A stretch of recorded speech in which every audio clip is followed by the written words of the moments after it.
வணக்கம். கதிர்குரல் செய்திகளுக்காக லலிதா ரவி.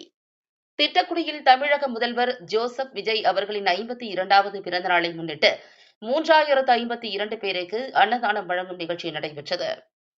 தமிழக முதல்வர் ஜோசப் விஜய் அவர்களின் 52வது பிறந்த நாளை முன்னிட்டு திட்டக்குடி பேருந்து நிலையத்தில் 3052 பேருக்கு அன்னதானம் வழங்கும் நிகழ்ச்சி தலைமை நிலைய செயலாளர் ராஜ்குமார் துவங்கி வைத்தார்.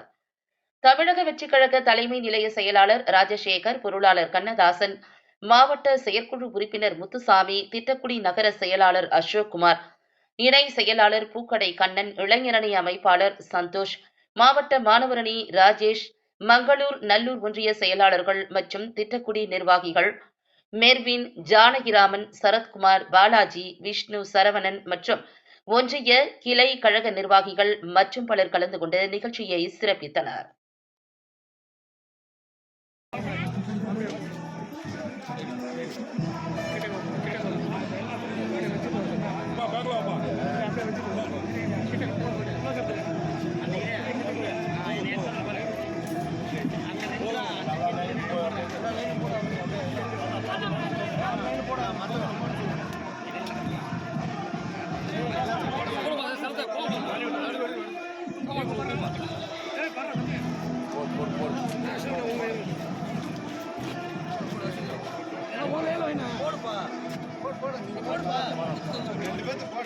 அசோக அசோக அசோக அலி அலி அலி அலி